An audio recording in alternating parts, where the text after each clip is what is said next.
Who would have thought that it is possible to write a book, 125 pages, or 225 pages? 225 pages. Just on tomatoes.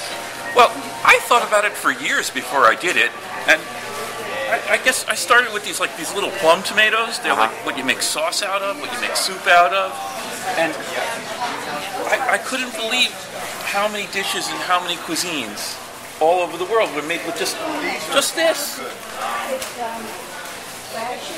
You know, there's so many different kinds of tomatoes. I mean, these are plum tomatoes, those are Jersey tomatoes, those are grape tomatoes.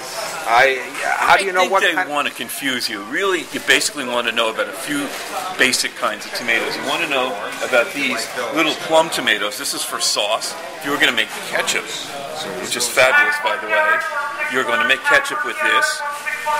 But really, all you have to know is that there's these beefsteaks. It's a little bit bigger, and it's really nice.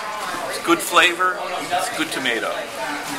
The other kind of tomato you really have to know about is this, the canned tomato product, because most of the tomato that's grown traditionally, if you go to a tomato-loving culture like Italy, for example, most people take the tomatoes in their gardens and they put them by for the off-season to make sauces and stews and soups. So it's canned tomato, or today people, home canners in Europe now freeze most of it rather than can it.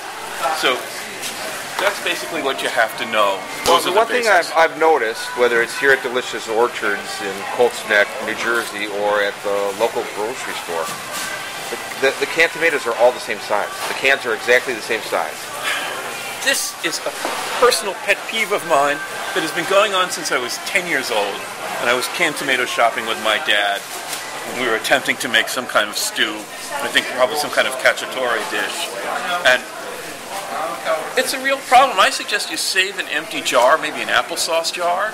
You just wash it in the dishwasher, take the tomato out of the can, store it in a jar, and take a cup when you need it, or a half a cup, because no recipe is going to take a full can of tomatoes. No good recipe for 4 people, or God forbid 2 people would. You know, maybe a recipe for 10. Maybe if you were braising an entire side of beef in tomato sauce, you could use it. Or cooking in a restaurant or something like that. Well, in a restaurant, you could even use 2 or 3 cans. But I think that, I don't think you would. I think that you really want to think about just a spoonful, a cupful, pinch.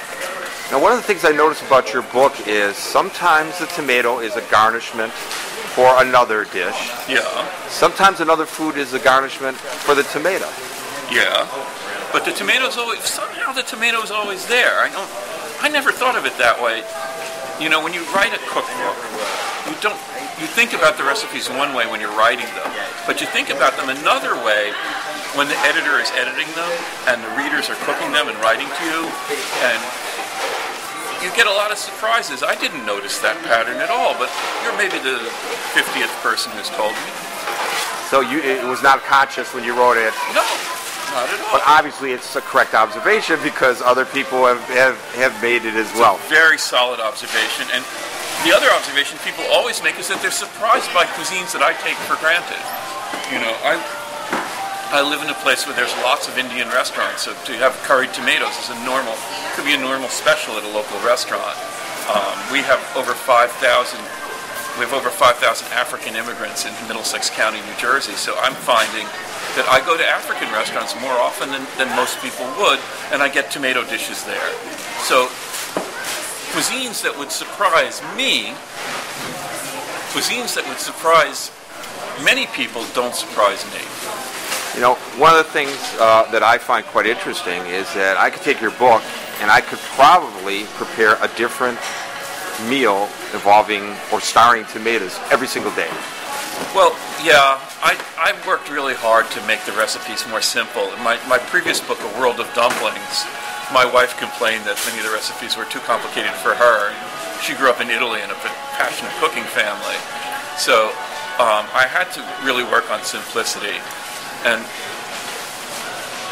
it's hard in concept, but once you're cooking, you really appreciate it. One last question. The big argument always is Italy versus New Jersey. Italy versus New Jersey in what sport? Tomato growing. In tomato growing? Yes. Oh, good grief. Well, you're going to get in trouble no matter how you answer this one, right? I will. Now, in Italy, the tomato seeds are covered by European Union regulations, and people who farm in Italy have really big problems growing heirloom varieties, or even older hybrid varieties that kind of fall into the heirloom category. They kind of have to grow what European Union regs say they can grow. And on the other hand, they do things like they have this whole San Marzano thing where that was supposed to be the tomato you were supposed to use for Italian cooking. And then one year there was a San Marzano blight, and they switched another tomato and called that one the San Marzano. So I think New Jersey wins always in tomato growing. Perhaps not in anything else, and certainly not in auto racing or soccer or anything. Do pretty well in corruption. Political corruption. Well, I think Berlusconi's cleaned up Italy nicely. He's simply taken everything for himself. There's nothing left. That's true. Okay, can we move on to these other tomatoes? Yeah, let's go through them real quickly. Yeah, we have these grape tomatoes. Now, grape tomatoes are really great in salads, and they show up a lot in cuisines. That you wouldn't think. Like Thai people love these. You know, if you get Thai cuisine is filled with grape tomatoes. The first time I went to an Asian superstore in New Jersey, I was surprised to see only grape tomatoes, no other tomatoes.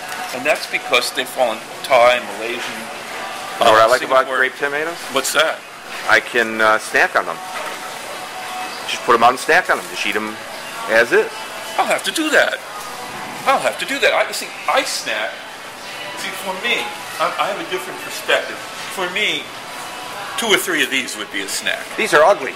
These are called ugly, and I think that's a variety that began in Florida, sort of a hybrid variety that captures a lot of the reasons that people like heirloom tomatoes, but this is a more consistent tomato to grow. Well, hold up the book so we can give it another plug.